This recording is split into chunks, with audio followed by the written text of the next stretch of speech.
Welcome everybody, I'm Skip Alsheimer. This is the AV Geeks Lunchtime Streaming Show. Wow, I'm not really highlighting the neon, which you can just barely see. Anyways, so we watch old 16mm films, and that was some home movies of an epic trip to Europe. I'm assuming it was all taken at the same time, so this is back when middle-class America would take a month or 2 months off for summer vacation and would travel all the way across the United States, or they would go to Europe for a month. Kind of a magic time. And I did skip through the bullfighting sequence at the beginning, partially because it's the first thing, that was shown, and I didn't have a chance to warn anybody about it. And also, it's not great for lunch. I'm eating meatballs. Doesn't quite sit right. But anyways, that's one of the reasons behind that. So, this next film, NASA, when they were working on the Apollo space program, they were doing their aeronautics space reports, and they were also doing the manned spaceflight quarterly report, and this is from spring 1967. So, enjoy.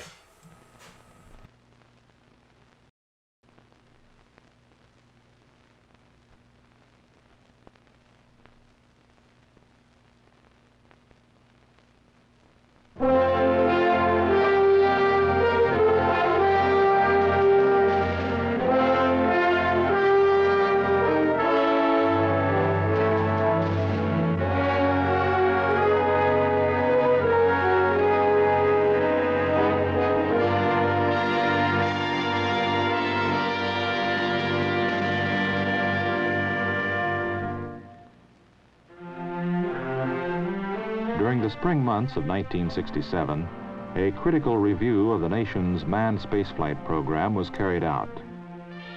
This re-evaluation had been initiated following the Apollo spacecraft accident at Launch Complex 34, Cape Kennedy, in January 1967. The causes were studied and corrective action was taken. Schedules were adjusted to accommodate the additional work involved. The tempo of Apollo activities picked up as the program recovered. At North American Aviation, Downey, California, astronauts Wally Schirra, Don Isley, and Walter Cunningham were formally announced as the prime flight crew for the first Apollo mission. Their backup crew will be Tom Stafford, John Young, and Eugene Cernan. Both crews will train for an Earth orbital mission of up to 10 days duration. After exhaustive review and inspection, the spacecraft for the first manned mission entered modification and pre-flight checkout, which proceeded concurrently with additional ground qualification tests of new equipment.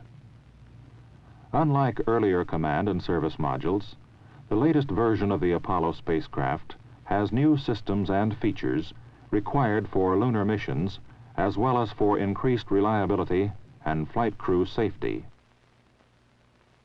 Included in the new equipment are a docking system, which will allow the command and lunar modules to be mated in space. Also, a transfer tunnel, which will allow the flight crew to pass between modules. There is a new quick opening hatch. Similar to the Gemini spacecraft hatch, it provides for rapid egress by the crew in case of an emergency on the ground and for extravehicular operations in space. Covers and guards will protect display panels and wiring during both pre-flight checkout and flight. Fireproof containers have been incorporated for stowing potentially flammable materials such as sleeping bags. Plumbing joints, originally comprising an inner Teflon sleeve and a soldered aluminum ferrule, have been reinforced with a split aluminum collar, which is bonded into place and secured with a snap ring. In the spacecraft, the reinforced joints will help prevent damage to plumbing. In addition to these and other changes, spacecraft preparation was continuing at the end of June, pointing toward checkouts of individual systems later in the summer. The major objective for the mission will be to verify the performance of the command and service modules during manned flight. Meanwhile, preparations were intensified for unmanned Apollo missions. For the first flight lunar module, scheduled for an unmanned launch later this year, factory checkout operations were carried out following exhaustive reviews and inspections. Changes and modifications were made to further increase safety and reliability. In late June, integrated systems tests and factory checkouts were completed. The vehicle was prepared for delivery and shipped on June 23rd to the Kennedy Space Center, Florida, on board the Super Guppy aircraft. The primary objective for the unmanned mission is to prove out the lunar module's propulsion systems and structures in the space environment. The lunar module will be launched by an uprated Saturn I, which had already been assembled on the pad at Complex 37, and checkout operations were in progress. Preparations for Apollo Saturn V missions, meanwhile, continued across the nation. At the Marshall Space Flight Center in Huntsville, Alabama, dynamic testing neared completion for Apollo Saturn V. The primary purpose is to prove out the ability of the launch vehicle's guidance and control equipment to function under dynamic conditions like those anticipated for powered flight. The completion of dynamic testing will mark the conclusion of major ground qualification testing for the Saturn V launch vehicle. Also at the Marshall Space Flight Center, a two-day briefing on Saturn V's major systems and design features was held for a number of the astronauts. In the meantime, at the Kennedy Space Center, the first Apollo Saturn V flight vehicle was being prepared for a 1967 unmanned Earth orbital mission. In line with program requirements for hardware reliability, the spacecraft had been removed from the launch vehicle early in the year for an intense review and inspection. During the spring months, the command module underwent rework and modification. After checkout, it was mated with the remainder of the spacecraft in preparation for assembly with the launch vehicle. At the same time, the launch vehicle was being checked out in the vehicle assembly building. As a further check for safety and reliability, the launch vehicle was disassembled for an unscheduled inspection of the second stage weld seams. Even though the stage had successfully passed all previous tests, including static firing, the disassembly and inspection were deemed necessary when surface imperfections were discovered in weld seams in a Saturn V second stage still in manufacturing at North American. It was as a precaution against similar defects that the launch vehicle at the Kennedy Space Center was disassembled and its second stage inspected. As expected, X-ray and dye-penetrant tests revealed that the stage was acceptable for flight, and the launch vehicle was reassembled. This was closely followed by remating of the spacecraft with the launch vehicle. By the end of June, assembly was complete, and the launch crew was proceeding with pre-flight checkout of the entire vehicle. Major objectives of the unmanned missions are to prove out the space vehicle systems and structural integrity during flight, and to verify spacecraft heat shielding during re-entry. Re-entry conditions will approximate those of the lunar mission. There were also significant accomplishments in the preparations for the 3 following Apollo Saturn V flights.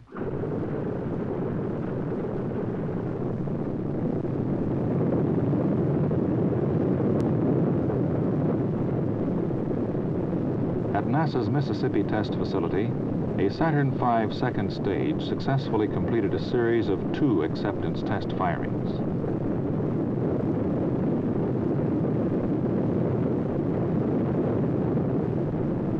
This stage is a part of the second Saturn V flight vehicle.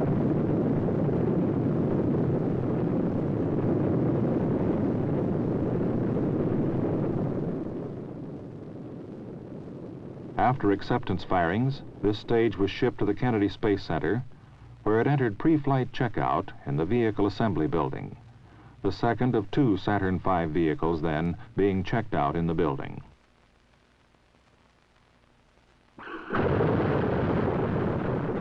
At the McDonnell Douglas Sacramento test site in California, an acceptance test firing was also successfully completed for a Saturn V third stage, a replacement for one destroyed earlier. The new stage will be used for the third Saturn V flight vehicle. The destruction of the earlier stage was traced to the failure of a titanium sphere containing helium. This was the first such failure and the first loss of a third stage. Extensive steps were taken to prevent a recurrence.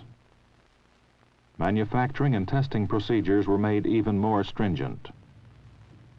All spheres mounted on flight stages, both Saturn V and uprated Saturn I, were re-inspected. Tests were conducted to verify structural integrity. All this done, McDonnell Douglas proceeded with manufacturing. At the Mississippi Test Facility, the acceptance firing was successfully completed for a first stage of a Saturn V flight vehicle, an event of particular significance because it signified the full activation of the test site.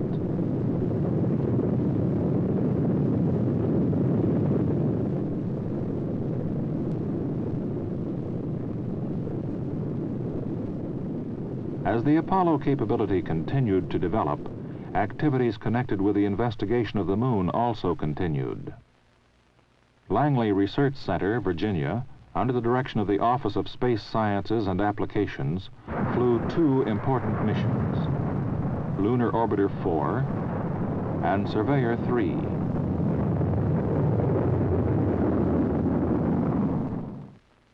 Lunar Orbiter 4 not only returned photographs of 99% of the moon's face, but also gave man his most detailed look at the hidden side.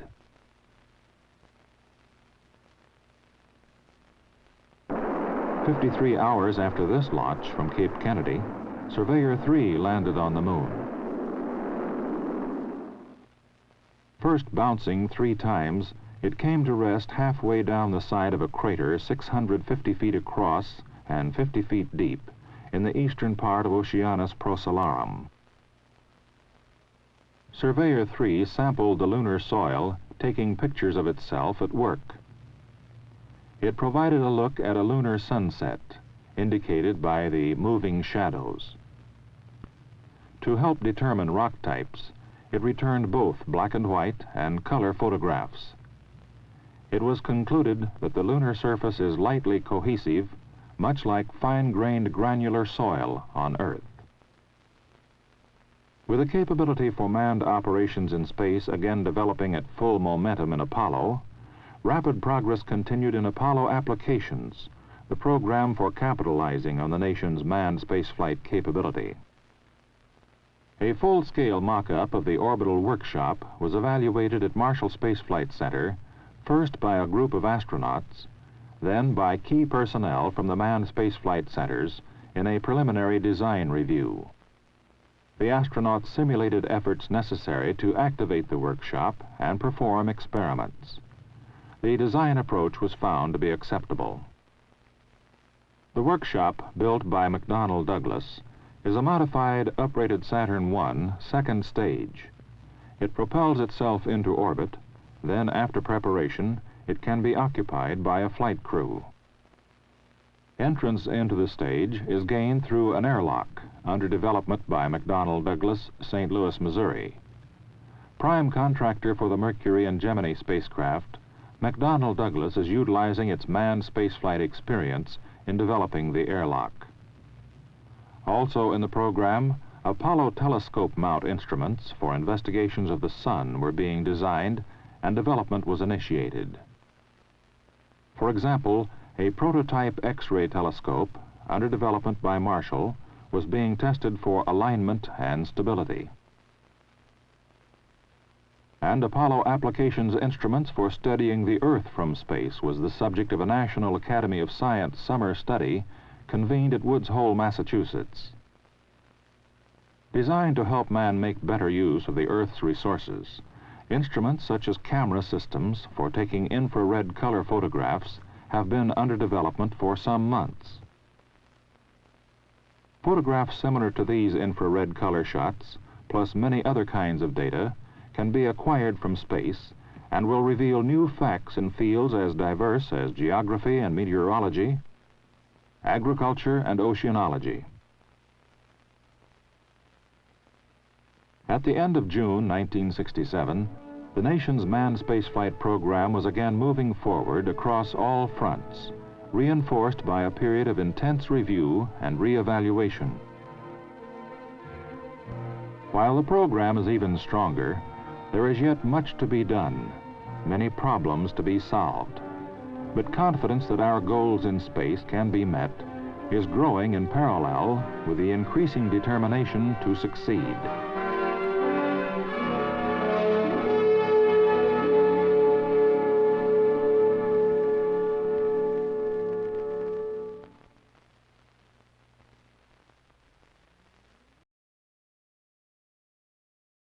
Thank you, Mitch, for the coffee.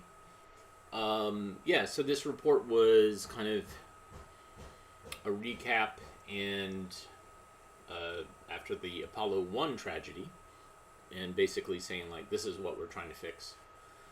And so, there's a lot of these films that exist, and what I like about them is there's a granularity to talking about all the different aspects of the Apollo missions.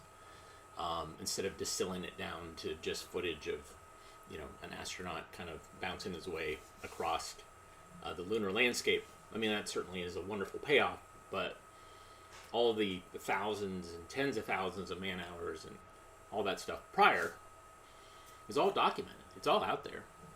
And so I'm happy to share it with you. Okay, so behind me, I should say thank you, Mitch, for the coffee.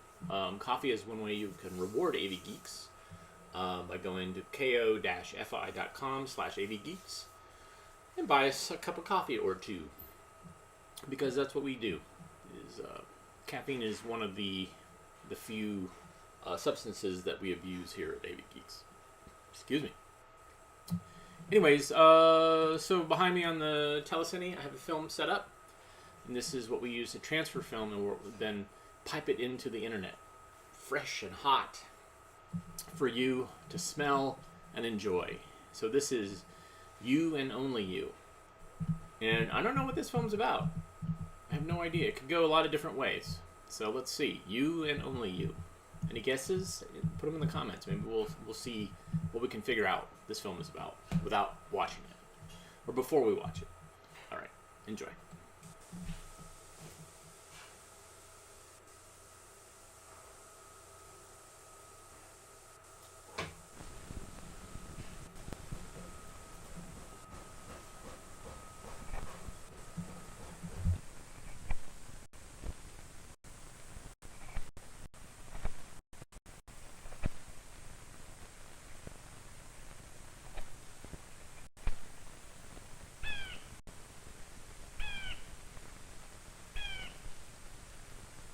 Well, maybe I'm not so much of a whittler, but it gives me something to do while I wait for a nibble on my fish line. And then some folks kid me a lot 'cause I don't catch many fish either. I guess I'd just like to get out here with the trees and the sunshine and sort of get in tune with nature. It makes me feel like a kid again to snuggle down here in the forest and think about how long some of these trees have been here. Shucks, a lot of these old trees have been around longer than I have.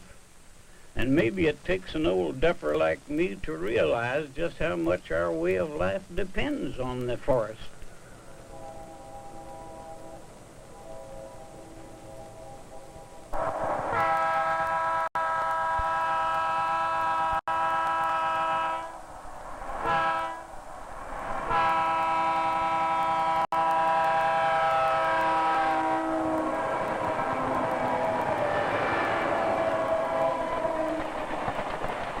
We built a whole new way of life on bands of steel tied to the earth by our forests. And we ain't found a better way to hold them down yet. We still haven't found anything any better or any prettier to build our houses out of either. Mighty comfortable on a cold morning. Our forests swarm the pocketbooks of 1 out of every 5 wage earners. That's thousands of people right here in Virginia alone who support their families from the forest.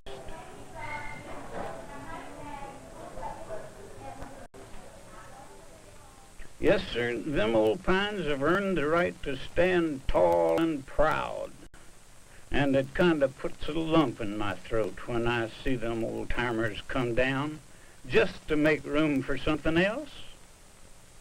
At the end of them there wires, there's probably a shopping center or apartment houses or something else made of concrete and steel. But even that's pretty hard to build without paper. And thanks to paper, we can see the world a little bit better and tell machines how to make it a better place to live in. Sure, we need all the power lines and shopping centers and the like. So what we have to do is grow more and better trees on the land that's left. And I tell you, it's time we got busy. 'Cause each year we cut more pine than we're growing. But our forests are a natural resource that can be renewed. That means that when we older fellers are gone,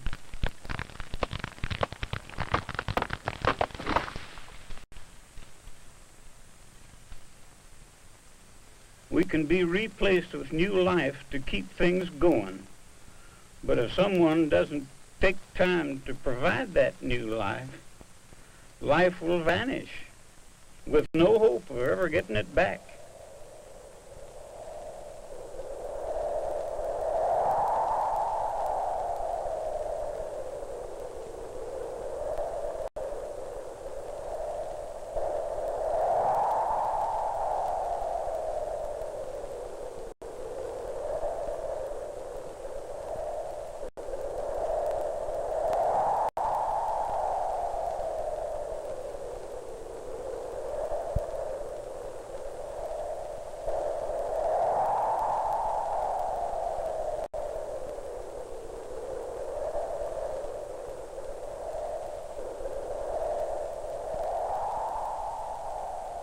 Virginia is now 64% forest land. But if we don't do something, and soon, it could be one day 64% wasteland. How can we keep Virginia green, beautiful, and prosperous? Ask a Virginia forester. Well, Mr. Rogers, you have a fine stand of timber here. And now that we've completed our survey, I'd like to go over our recommendations for improving your timber stand. I'm interested in knowing what you've found.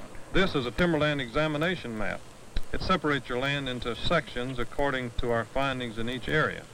Your pine in this area is in need of a thinning.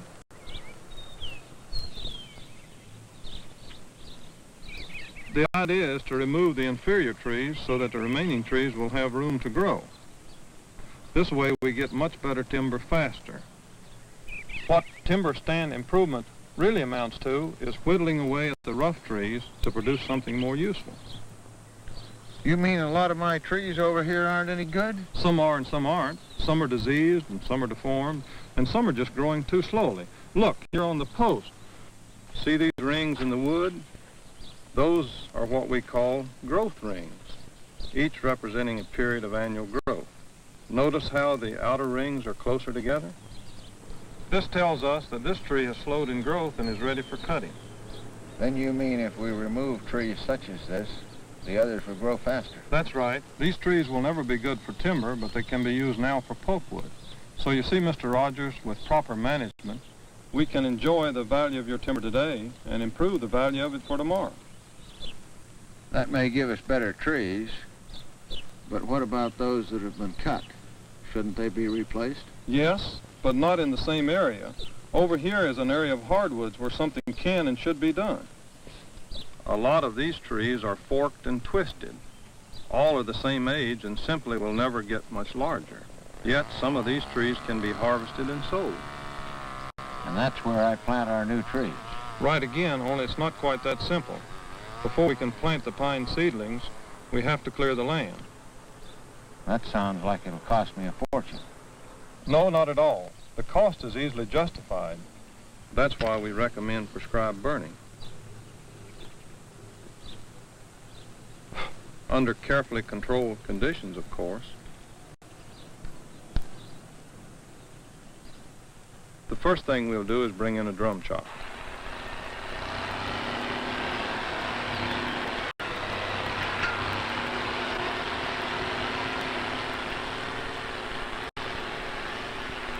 This will chop up all remaining material and leave it on the ground where it will burn completely.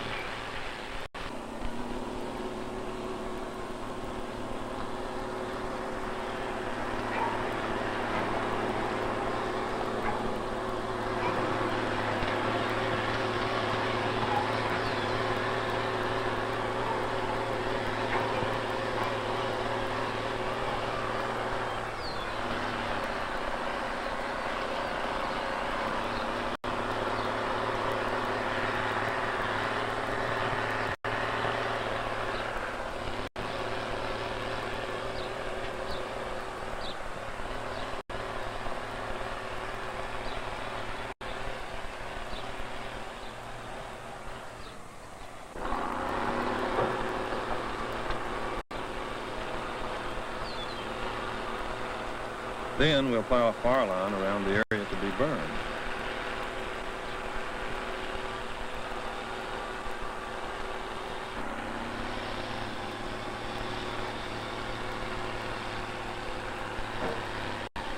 We also take advantage of natural fire breaks such as roads and streams. But we won't burn until the weather is just right and we have all the men and equipment in position. Richmond, Richmond 2. We're getting ready to start the prescribed burn on the Rawls track, Route 619. The grid is 119632. We'll be starting at 9 o'clock and be finished around 1. Over.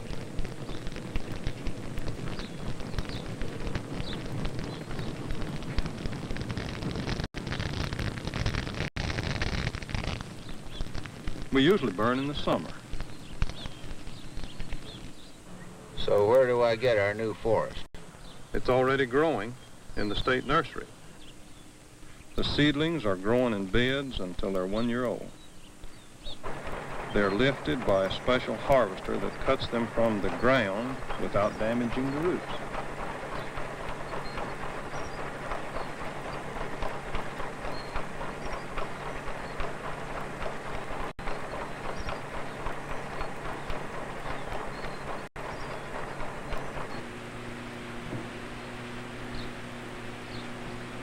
The seedlings are then graded and bundled for shipment.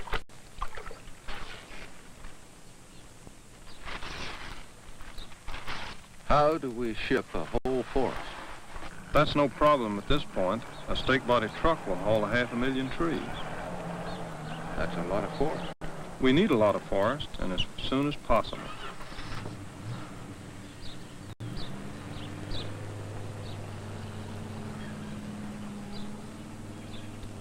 Yeah, but 500,000 trees is a lot of planting.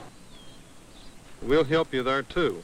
We'll loan you planting bars for use in areas where you have to hand plant.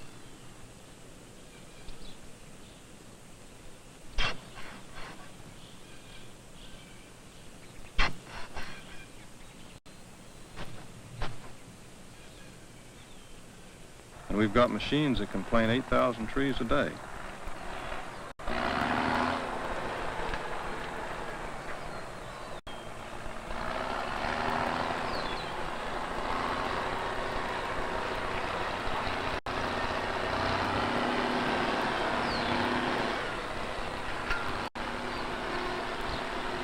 And all those machines need is a place to plant. A place where those trees can spend the next 50 years just growing. Well, they say that only God can make a tree. But that don't mean that he wouldn't appreciate a little help from us. And if we give them the help they need, one day them trees will look just like this. Plenty of wood for houses and paper and all the things we need. And some of the other things we need will grow right along with them.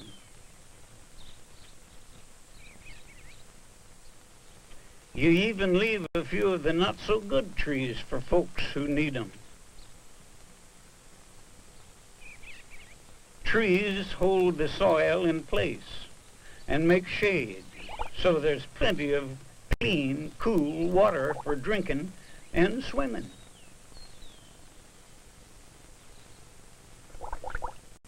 That's mighty nice, whether you have web feet or two of the regular kind.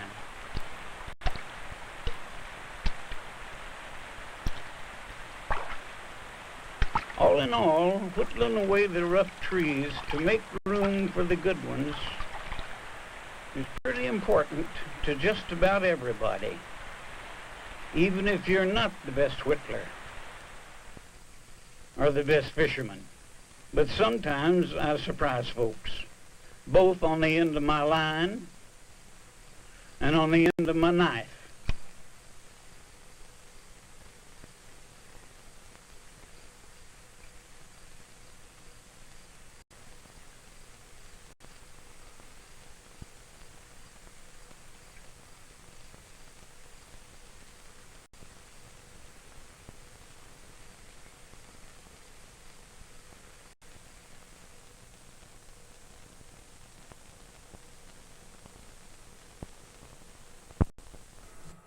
So, I was like wondering, I was like, you and only you, and like the only you was a Smokey the Bear, U.S.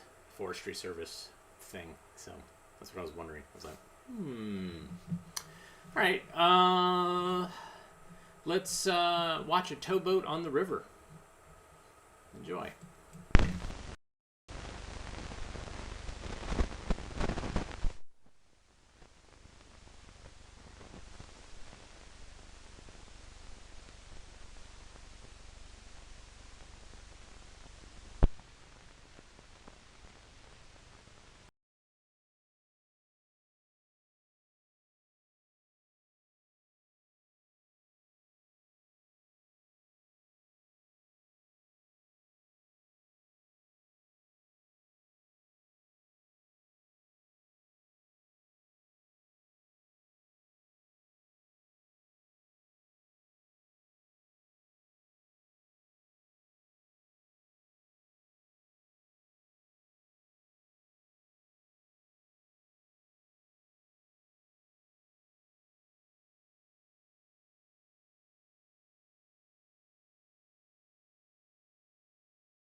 The rear part of the tow is pulled out of the way by the towboat and the gates close.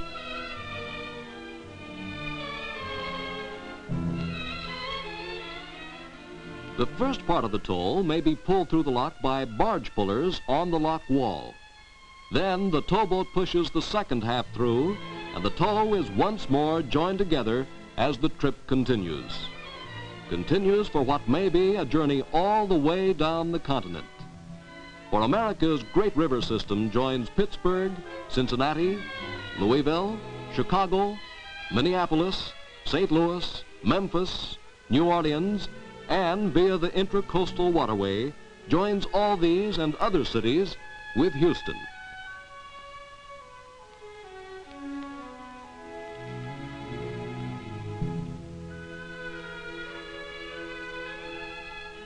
The come-ahead bell tells the crew that a meal is ready. From a spotless kitchen with the latest equipment, you'll find all sorts of good things to eat.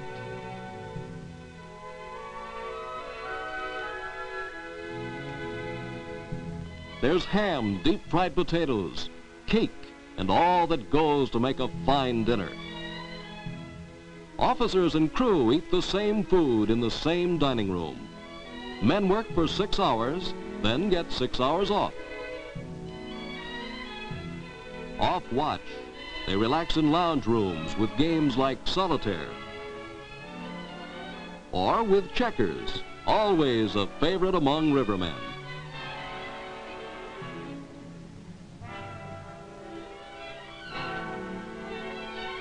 For the off watch, the river night brings rest, radio music, and a chance to settle down with a magazine.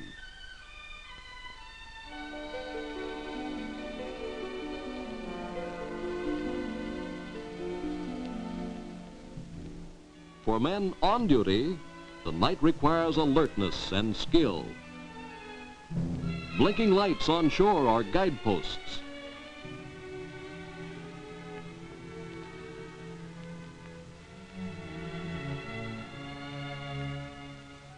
The searchlight has trouble penetrating fog, the enemy of men on the river, as it is of men who sail the sea.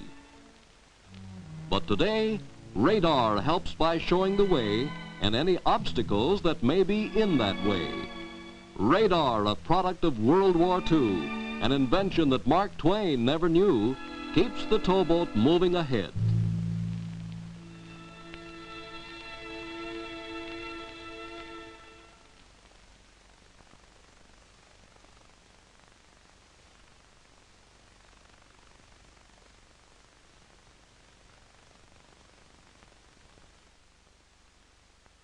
A few passenger boats remain on the rivers, but most traffic now is freight.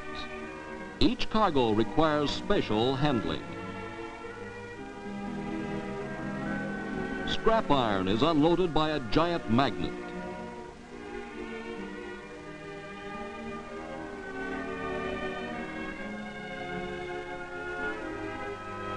New automobiles, 600 at a time, move down the river to the south.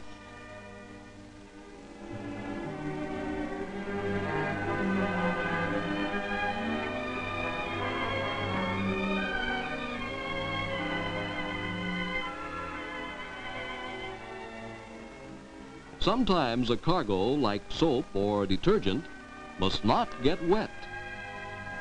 It's carried from a closed freight car by truck, down an elevator, and into a closed river barge where it is kept dry.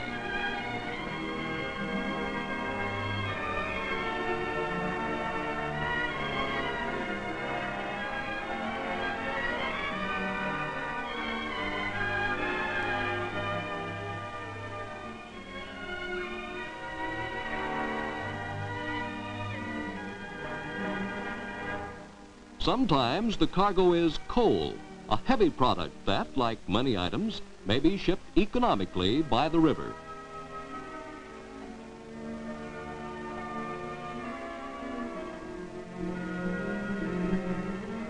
Or it may be gasoline from Louisiana in especially constructed barges. or pipe for oil fields or refineries carried in the open hopper barges that are the most commonly used barges on the river today, or grain from Minnesota, for America's great farming area is served by this river system.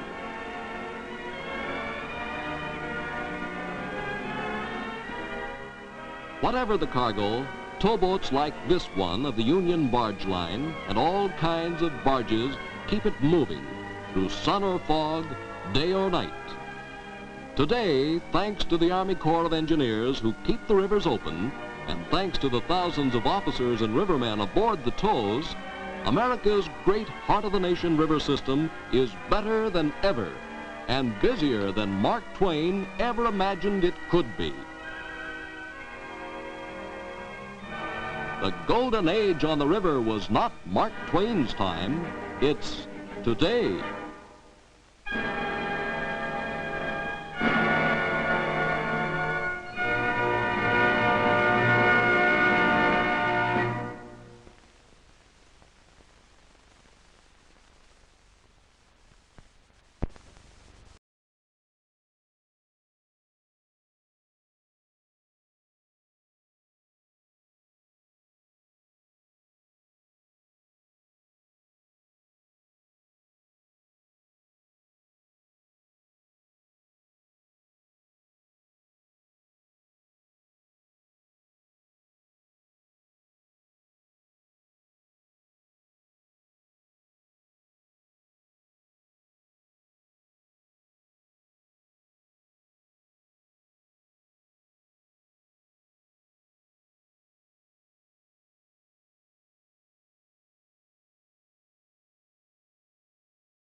Oh crap.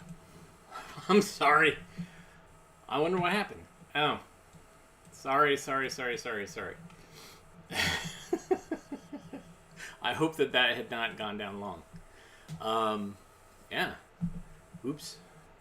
Yeah, I was in the back looking for a football film for Taryn's birthday tomorrow.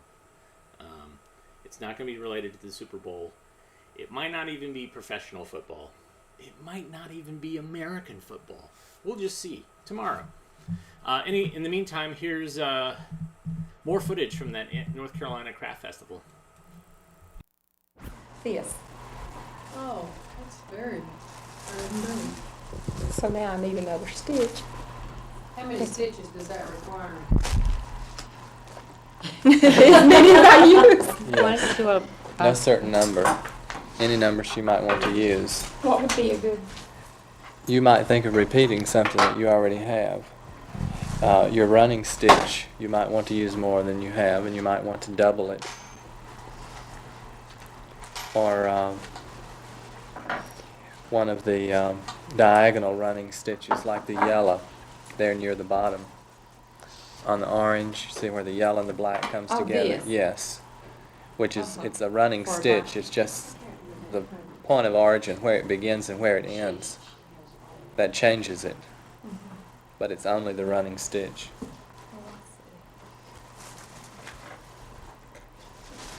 Do you make that up as you go along, or do you have a pattern? No, I'm just making it up as I go. Tim, what are you doing here? This is a needle weaving, which the only difference from any other type of weaving is actually in the tools you use and the fact that it's shaped. During the past few years, there's been more and more attention on weaving variations or weaving that you can do that doesn't require a loom or expensive equipment. And sometimes it's known as shaped weaving, sometimes as needle weaving. It's a piece of poster board. It can be any shape. This is also a needle weaving here, you see, using different colors with a fan shape. The idea is that both of these could be taken off and could be appliqued to a piece of fabric and worked into a stitchery panel. Since our main concern is a creative approach to stitchery.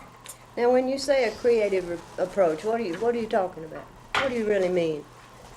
I mean that there is more concern for originality in traditional stitchery, which we might call embroidery. Crewel work relates to this. Any of the needlecraft forms which depend more on preset ideas and following the rules that are established, so to speak, to get an end result. It's predetermined to a great degree. But in creative stitchery, a characteristic is that more emphasis is being placed on color, more emphasis on texture, combining different materials, different approaches to the form that you actually get. For example, the needle weaving is just one of many approaches. It might be that applique would be used, fabric would be cut and stitched to another piece. Natural materials might be worked into the surface of the stitchery, beads, feathers. So I think a characteristic of creative stitchery is that the person doing it is responding to the piece in an ongoing way as he works, rather than deciding ahead of time, this is what it will be, and I'm going to follow these rules verbatim to make it this way. So you really let yourself go? Yes. And it's probably much better for you? I think it is, certainly. I enjoy it more. Right. Well, you say you use all the different types of materials with this. How do you go about, is it a personal matter of deciding color, or where do you get ideas for color and blending colors and all Yes, that? it is a personal matter, but one thing that has come out in our class today is the many resources that we have for color ideas. Of course, we have photographs that can be used. Here is one example right here of something that came from a little art book, and it's actually a print, much like a painting. But this can serve as a color idea for a stitchery, and it did so in terms of this thread right here. These threads consisting of cotton, wool, rayon, a variety of textures, a variety of sizes. The inspiration for this color combination was actually this picture.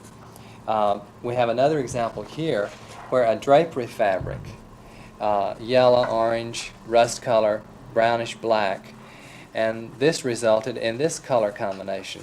So it may be from fabrics that we already have on hand, it may be from photographs, it may be from colors that we see in nature, flowers or birds. You know what I was just thinking about? The different shades of greens in the trees. Yes. In the springtime.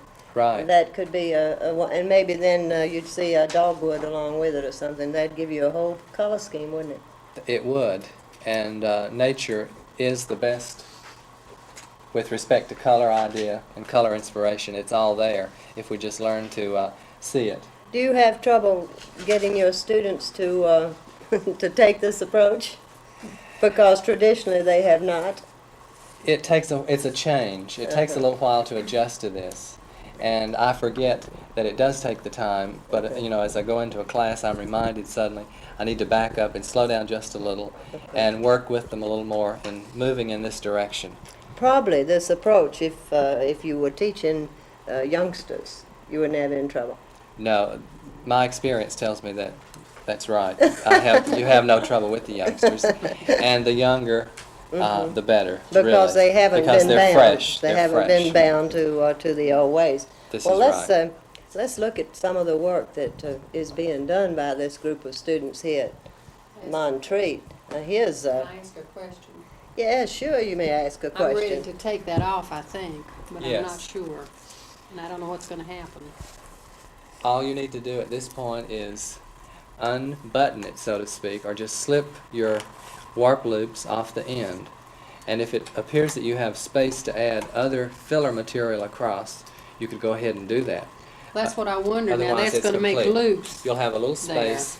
You can either loop through or stitch down, or you can weave back in with a little more material. Just taking and weave Right. the same way. Same material. Now, she's let herself go, hasn't she? Yes. And that's what you want. Right. That was new for her. Okay. Well, let's move down this way and see what someone else is doing.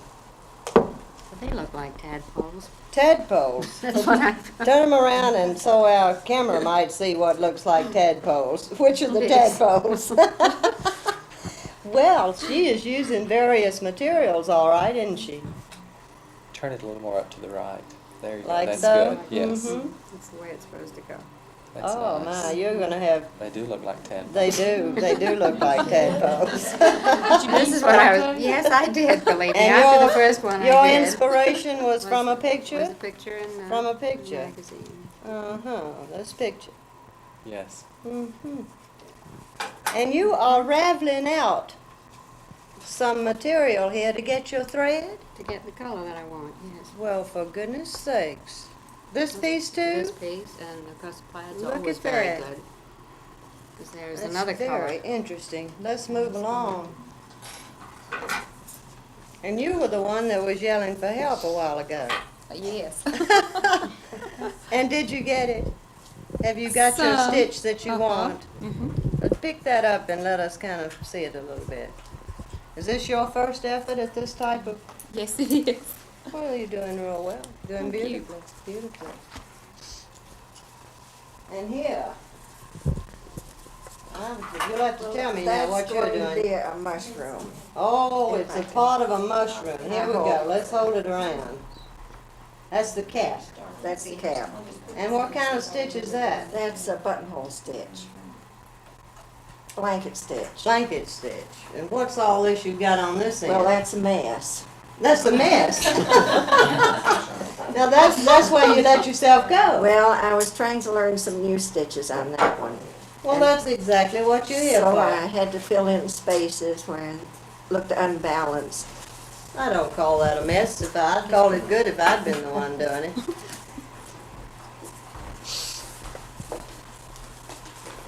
Could we cut because I can't get to anybody? Right. Recently, at Montreat, North Carolina, we ran across a most unusual creative stitchery class. The most unusual part was it was being taught by a gentleman, Jim Gentry of Asheville. Except you have been doing kind of a triangle. Well, maybe it's just actually one then with the very Recently at Montreat, North Carolina, we happened to run across a very unusual creative stitchery class. One of the unusual factors was that it was being taught by a gentleman named Jim Gentry from Asheville, North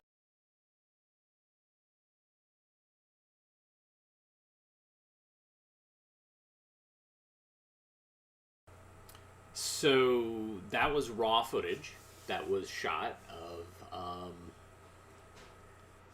a little workshop, and so the sound was really crisp, and the reason why is that it was a mag sound. So it was a magnetic strip that's on the film, and they had a good mic. That was the other thing that made it good. So you have more fidelity with a magnetic strip than you would with optical sound, because optical sound, you're limited by your range, dynamic range. So that's why that was a good shape. And I guess that was, she recorded the intro to it, and then it was all the raw footage of it. So, and those accents, man, we got some good Appalachian accents, including the Virginia accent. They're pretty good. So thanks for tuning in today. We'll be back again tomorrow, and we will watch at least one film about football, but it won't have anything to do with the Super Bowl, because I don't really have any films about that. So everybody have a good rest of your Thursday, and we will see you soon. Take care.